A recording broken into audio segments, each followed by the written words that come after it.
அரசியல்ல இதெல்லாம் சாதாரணமாப்பா. தூக்கு தண்டனை அதிகம் தான். அதுக்கு வேற எதனா ஸ்டெப் எடுக்கலாம். லஞ்சமே இருக்கக்கூடாது நாட்டில்.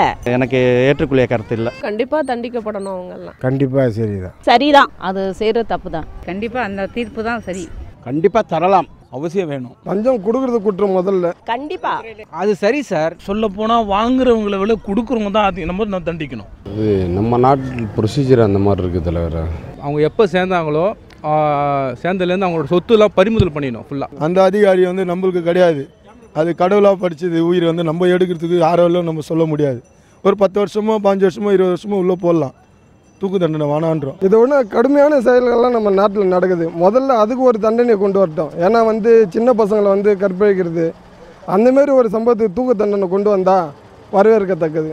இது காசு தானே, காசு இன்றைக்கி வந்தால் நாளைக்கு போய்ட்டு சம்பாரிச்சிக்கலாம். ஆனால் அந்த ஒரு விஷயம் அப்படி கிடையாது. உயிர் போனால் வருமா? முதல்ல அந்தமாரி ஒரு சம்பவத்துக்கு தூக்கு தண்டனை கொடுக்குறோம். இதெல்லாம் ஒன்றுமே இல்லை. வாங்குறவன் வாங்கிட்டே தான் இருப்பான், கொடுக்குறவன் கொடுத்துட்டே தான் இருப்பான். ஃபஸ்ட்டு கவர்மெண்ட்டில் எந்த வேலையும் சீக்கிரமாக நடக்காது. அதுக்காக காசு கொடுத்தா தான் நடக்குது. எல்லாமே அப்படி தான். எந்த இடத்துக்கு போனாலும் ஃபஸ்ட்டு காசு தான் பேசும், அதுக்கப்புறம் தான் மனுஷன் பேசுவான். புரியுதுங்களா? அந்த மாதிரி தான். தூக்கு தண்டனை கொடுக்கல, ஏன்னா சொத்தை அறுப்பை இது பண்ணிக்கலாம். வேறு ஒன்றும் பண்ண முடியாது. வேறு தூக்கு தண்டனை கொடுக்குறது தப்பு தான். லஞ்சம் வாங்குறது அவங்களுக்கு தூக்கு தண்டனை தூக்கு தண்டனைன்னு கிடையாது. அதை விட கடுமையான தண்டனையை நம்மளையே கொடுக்கலாம். எப்படின்னாக்கா ஒரு எல்லா இடத்துலையுமே லஞ்சம்தான். ஒரு சின்ன ஒரு ஹாஸ்பிட்டலில் போனால் கூட, ஒரு பிரசவ வாடகைன்னு போனால் கூட, அந்த இடத்துல ஒரு இங்கேருந்து ஒரு ஆப்ரேஷன் தேட்டருக்கு கூப்பிட்டு போனால் கூட 100 ரூபா. அது லஞ்சம் கொடுக்கலன்னா அது ஒரு மாதிரி மூஞ்சால் அடித்த மாதிரி பேசிடுறாங்க. எல்லா இடத்துலையுமே லஞ்சம் இருக்குது. லஞ்சம் இருக்குதுன்னா அதுக்கு எவ்வளோ கட்டுப்பாடு பண்ணாலும் அந்த லஞ்சம் இதை பற்றி ஒழிக்கவே முடியாது. இல்லை அப்படி இல்லை, நம்ம அரசியல் அப்படி இருக்குது. நம்ம ஒன்றும் செய்ய முடியாது. நம்ம ரூல்ஸ் அப்படி இருக்குது. ஆரம்பத்துலேருந்தே நம்ம கொண்டு வந்தது அப்படி. அதை நம்ம மாற்ற முடியாது. மாற்றணும்னா யாராவது முயற்சி எடுத்தால் தான் மாற்ற முடியும். அவங்களுக்கு மரண தண்டனையை விட வேறு வழி கிடையாது. தூக்கு தண்டனை விட காலமெல்லாம் நரகத்திலே உள்ளவே கிடையாது. அந்த தூக்கு தண்டனை கொடுக்கணுன்னா கூட அது கூட பணம் தான் கொடுத்தாகணும். நீங்கள் தூக்கு தண்டனைன்றது இல்லை, அதுக்கான கரெக்டான இதை தண்டனையை கொடுக்கணும் அவங்களுக்கு. அவங்க குடும்பத்தில், அதாவது அவர் மட்டும் வாங்க மாட்டார், அவங்க குடும்பத்தில் அம்மா அப்பா அவங்க பசங்க மச்சான் எல்லார் வீடும் சொத்து பறிமுதல் பண்ணிட்டீங்கன்னா யாருமே லஞ்சம் வாங்க மாட்டாங்க. லஞ்சம் வாங்குறதுக்கு தூக்கு தண்டனை என்ன இருக்குது? அதுக்கு மேலெல்லாம் குற்றம் நடந்துக்கிட்டு இருக்குது நாட்டில். எப்படி அதுக்கு மேலே குற்றம் நடந்துக்கிட்டு இருக்குது. லஞ்சத்துக்கு ஒன்றும் பெரிய குற்றம் கிடையாது. நாட்டில் சிறு பெண்களை கற்பழிக்கிறாங்க, வன்கொடுமையில நடந்துக்கிட்டு இருக்குது. அதுக்கே நாட்டில் மரண தண்டனை இப்போ கொடுக்கக்கூடாதுன்னு சொல்லி சில அமைப்பு போராடிக்கிட்டு இருக்குது.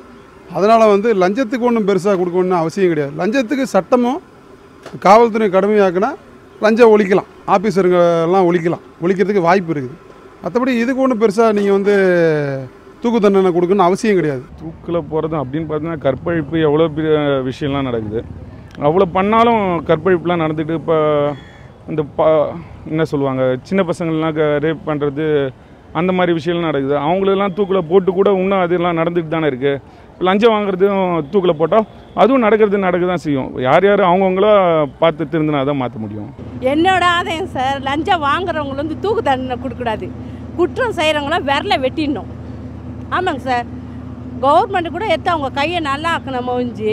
ஆனால் இந்த விரலுங்களை வெட்டிடணும். எவ்வளோ பேர் பிள்ளைங்களை சாவடிக்கிறாங்க, பிள்ளைங்களை சாவடிக்கிறாங்க, கொலை பண்ணுறாங்க, நகைலாம் பிடுங்குறாங்க. அந்த குற்றம் செய்கிறவங்கள விரலுங்களை கையுங்களை வெட்டிடணும். வெட்டிட்டு நல்லா ஆக்கிடணும்.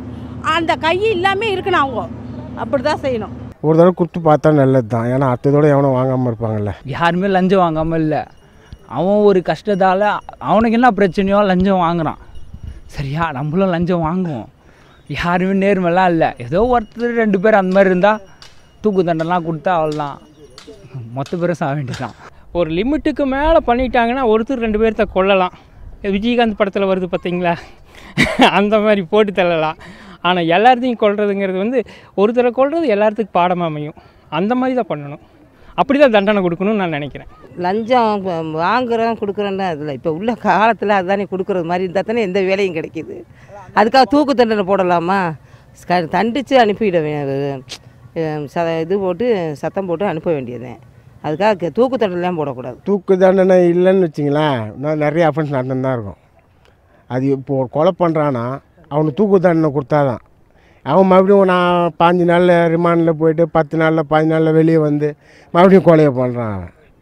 என்ன அதுக்கு அவனுக்கு தூக்கு தண்டனை கொடுத்தானா மறுபடியும் அந்த அஃபென்ஸ் குறையும் இல்லையா? லஞ்சம் என்பது சாதாரண விஷயம். இது இப்போ அது அன்பா ஒரு காப்பி சாப்பிடுப்பா கொடுக்குது, இது வெறும் விஷயம். அதால் ஏற்பட்டது தான் லஞ்சம்.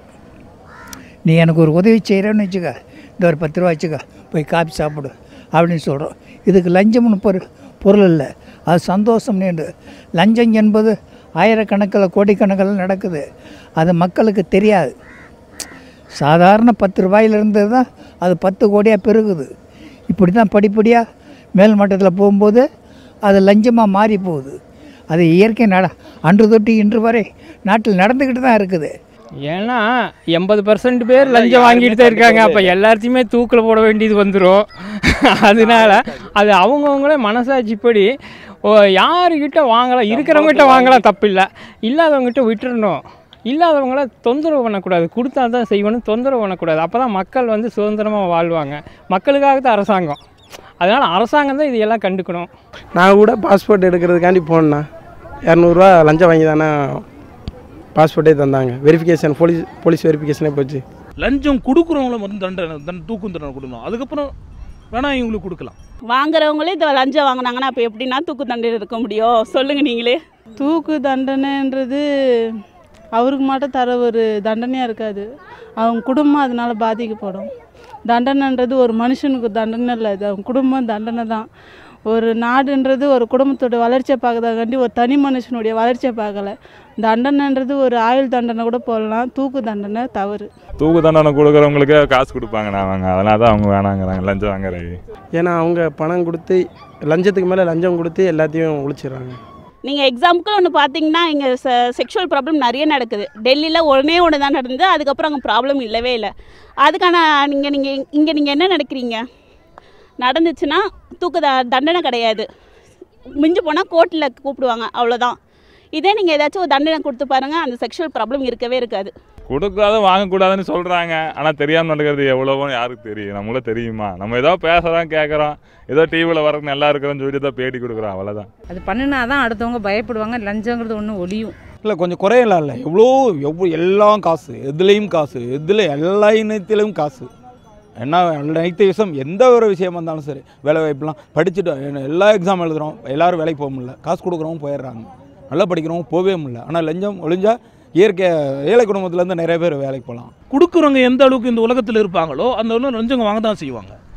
கொடுக்குறவன் வந்து எந்தளவு அவன் வந்து தன்னுடைய லஞ்சம் கொடுக்காத எந்தளவு அவன் வந்து தன்னை தானே மீற்றி கொண்டு இருப்பானோ அந்தளவு தான் லஞ்சம் அவனும் வாங்க மாட்டான். தப்புங்கிறது நடக்காமல் இருக்கணும்னா தண்டனை வந்து சிவியராக இருக்கணும் அப்படின்னு சொல்லுவார். சரி, கொடூரமான மிருகத்தை கொல்ல தான் நம்ம முடியணும். நான் விருப்பப்படல, அன்வில்லிங்னஸ்ஸு. தாக்குதல்னா வளர்ந்து வரனான்னு நம்ம நாடு வளர்ந்து வர்றதுக்கு வளர விடாமல் பண்ணிகிட்டு இருக்காங்களே. லஞ்சம் எதுக்காக கொடுப்பீங்க? நீ ஒரு உயிர் இன்னைக்கு எனக்கு கொடுத்த லஞ்சம் நாளைக்கு உனக்கும் கொடுப்பாங்க. ஃபஸ்ட்டு வந்து லஞ்சம் வாங்குறவங்களோட லஞ்சம் கொடுக்காம இருந்தால் இந்த பிரச்சனையே வராது. நம்ம நாட்டிலேயும் முன்னாடி அது கிடையாது தான். பட் அந்த மாதிரியெல்லாம் தண்டனைகள் குறைவு, தப்பு நடக்கிறப்பன்னு சொல்கிறப்ப தண்டனை குற்றங்கள் வந்து ஜாஸ்தி ஆகிட்டே போகுது. ஸோ இப்போ வந்து கல்ஃப் கண்ட்ரிலஸ் மாதிரி நம்ம அந்த மாதிரி ஒரு தண்டனைகள் கொடுக்குறப்ப தான் தவறுகள் வந்து நடக்காமல் இருக்கும். வாட்ஸ்அப்பு, வைபரு, இன்றைக்கி நெட்வொர்க்கு எல்லாமே அவங்க கையில் இருக்குது. இன்றைக்கி எல்லா இடத்துலையும் கேமரா போய்க்கிறாங்க, புரியுதா இல்லை உங்களுக்கு? ஆனால் ஒரு ஆஃபீஸுக்குள்ளே யார் யார் வரா, யார் யார் போகிறாங்கிற அந்த சர்வரை அவங்க கரெக்டாக அந்த கவர்மெண்ட்டு கையில் வச்சுருந்தா எந்த தப்பும் நடக்காது.